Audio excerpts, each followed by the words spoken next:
প্রিয় ভিউয়ার্স, আবারও চলে আসলাম তোমাদের মাঝে বাছাই করা প্রশ্ন উত্তর নিয়ে। যে সকল প্রার্থীরা West Bengal police constable, KP constable, RPF, SSC GD, KP এই সমস্ত পরীক্ষার জন্য প্রিপারেশন নিচ্ছেন, তাদের ক্ষেত্রে কিন্তু আজকের এই ভিডিওটি ভেরি মোস্ট ইম্পর্টেন্ট হতে চলেছে। তাই ভিডিওটি স্কিপ না করে সম্পূর্ণটি দেখার জন্য অনুরোধ রইল। তার আগে বলবো, যে সকল ভিউয়ার্স এখনও পর্যন্ত আমার এই চ্যানেলটি সাবস্ক্রাইব করেনি তাদেরকে বলবো প্লিজ অতি দ্রুত সাবস্ক্রাইব করে দিয়ে আমাদের পাশে থাকুন এবং বন্ধুদের মাঝে শেয়ার করে দিন। চলুন আজকের প্রথম প্রশ্ন দেখে নেওয়া যাক।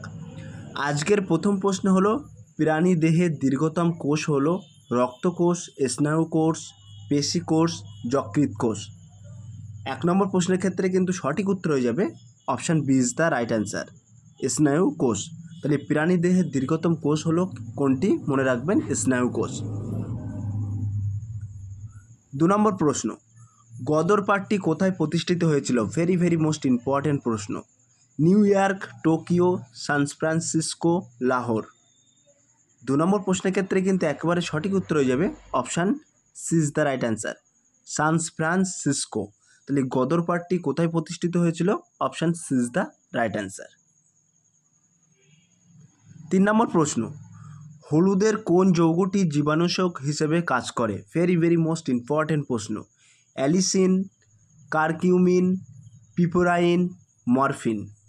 3 নম্বর প্রশ্নের ক্ষেত্রে কিন্তু একেবারে সঠিক উত্তর হয়ে যাবে option B is the right answer, curcumin. 4 নম্বর প্রশ্ন, দামোদর নদ কোন নদীর সঙ্গে মিশেছে? ভেরি মোস্ট ইম্পর্ট্যান্ট প্রশ্ন। গণ্ডক, কোশি, হুগলি, সোন। 4 নম্বর প্রশ্নের ক্ষেত্রে কিন্তু একেবারে সঠিক উত্তর হয়ে যাবে option C is the right answer, Hooghly নদী। 5 নম্বর প্রশ্ন, নিম গাছের ড্যাশ অংশ বহুমূত্র নিরাময়ের ব্যবহৃত হয়? মূল, কাণ্ড, পাতা, ফল। 5 নম্বর প্রশ্নের ক্ষেত্রে কিন্তু একেবারে সঠিক উত্তর হয়ে যাবে option C is the right answer, পাতা। তাহলে নিম গাছের কোন অংশ বহুমূত্র নিরাময়ের ব্যবহৃত হয়? মনে রাখবেন, পাতা। Option C is the right answer.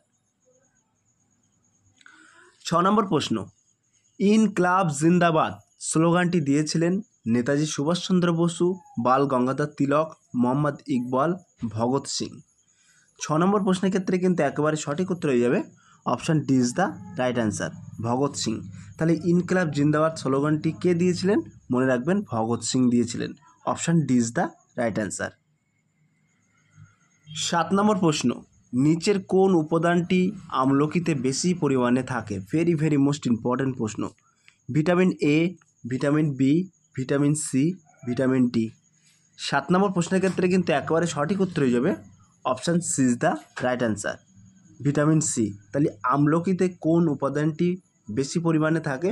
মনে রাখবেন, ভিটামিন সি বেশি পরিমাণে থাকে।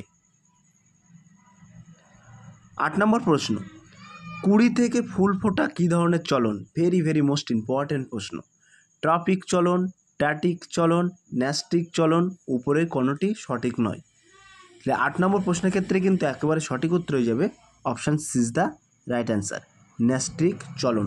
তাহলে কুড়ি থেকে যে ফুল ফোটে সেটি কী ধরনের চলন? মনে রাখবেন, ন্যাস্টিক চলন।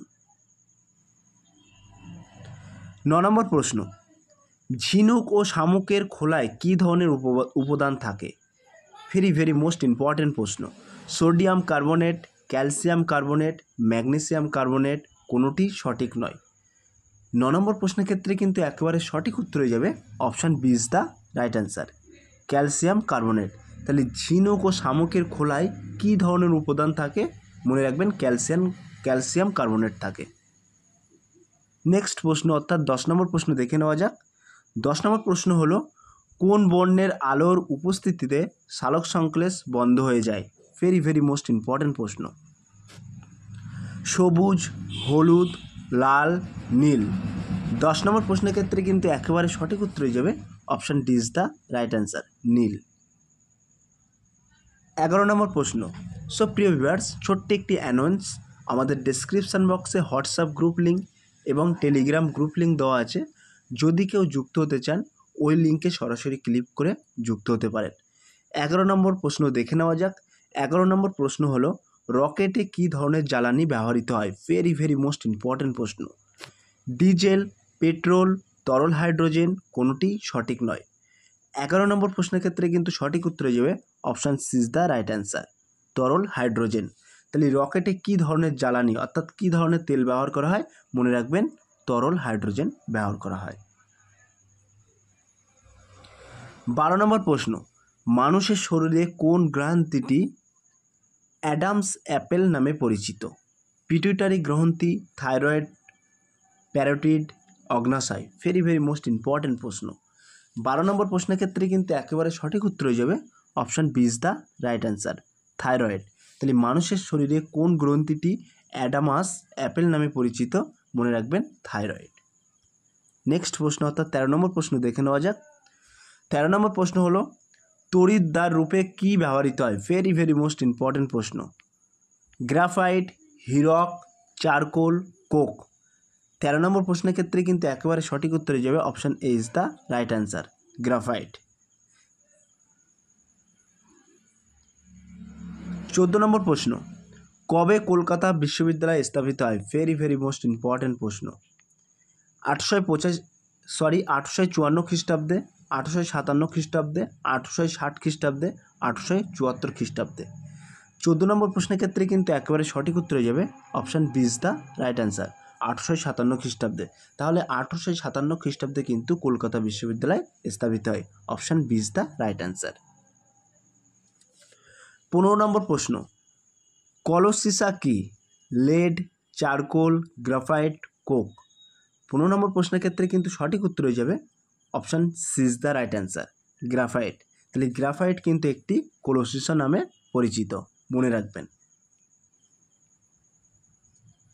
16 নম্বর প্রশ্ন, বসন্ত রোগের টিকা কে আবিষ্কার করেন? ভেরি মোস্ট ইম্পর্টেন্ট প্রশ্ন। পোস্তর, ফ্লেমিং, স্ট্যানলি, জেনার। 16 নম্বর প্রশ্নের ক্ষেত্রে কিন্তু একেবারে সঠিক উত্তর হয়ে যাবে option D is the right answer, Jenner. তাহলে বসন্ত রোগের টিকা আবিষ্কার করেন কিন্তু জেনার, মনে রাখবেন option D is the right answer. 17 number প্রশ্ন, কাঁচ কাটতে ড্যাশ ব্যবহৃত হয়? ভেরি মোস্ট ইম্পর্টেন্ট প্রশ্ন। গ্রাফাইট, হিরক, চারকোল, কোক। 17 নম্বর প্রশ্নের ক্ষেত্রে কিন্তু একেবারে সঠিক উত্তর হয়ে যাবে option B is the right answer, হিরক। তাহলে হিরক কিন্তু কাঁচ কাটতে ব্যবহৃত হয়, মনে রাখবেন। 18 নম্বর প্রশ্ন, ড্যাশ জীবাণুর প্রভাবে ম্যালেরিয়া রোগ দেখা যায়? অর্থাৎ কোন জীবাণুর প্রভাবে ম্যালেরিয়া রোগ দেখা যায়? ভাইরাস, ব্যাকটেরিয়া, প্রোটোজোয়া, ছত্রাক। ভেরি মোস্ট ইম্পর্টেন্ট প্রশ্ন। 18 নম্বর প্রশ্নের ক্ষেত্রে কিন্তু একেবারে সঠিক উত্তর হয়ে যাবে option C is the right answer, protozoa. তাহলে ড্যাশ জীবাণুর প্রভাবে ম্যালেরিয়া রোগ দেখা যায়? মনে রাখবেন প্রোটোজোয়ার প্রভাবে। 19 নম্বর প্রশ্ন, নিম্নলিখিত কোনটি গ্রিন হাউস গ্যাস নয়? Methane, chlorofluorocarbon, ammonia, nitrogen. এখানে কিন্তু প্রশ্নটা করা হয়েছে কোনটি গ্রিন হাউস গ্যাস নয়। এক্ষেত্রে কিন্তু সঠিক উত্তর হয়ে যাবে অর্থাৎ 19 নম্বর প্রশ্নের সঠিক উত্তর হয়ে যাবে option D is the right answer, nitrogen. তাহলে নাইট্রোজেন কিন্তু গ্রিন হাউস গ্যাস নয়। 20 নম্বর প্রশ্ন অর্থাৎ আজকের লাস্ট প্রশ্ন, কোন দেশে সবচেয়ে বেশি পরিমাণ হীরা পাওয়া যায়? ভেরি মোস্ট ইম্পর্টেন্ট প্রশ্ন। California, Spain, Bharat, Brazil. So প্রিয় ভিউয়ার্স, এই 20 নম্বর প্রশ্নটি তোমাদের জন্য হোমওয়ার্ক থাকলো। তোমরা সঠিক উত্তরটি বেছে নিয়ে কমেন্ট সেকশন বক্সে কমেন্টের মাধ্যমে জানিয়ে দিও। সো প্রিয় ভিউয়ার্স, এই ছিল আজকের টপিক ভিডিওটি। যদি ভিডিওটি ভালো লেগে থাকে প্লিজ লাইক, কমেন্ট এবং শেয়ার করে দিন বন্ধুদের মাঝে। ফিরে আসছে আগামী দিনে তোমাদের জন্য নতুন একটি টপিক ভিডিও নিয়ে।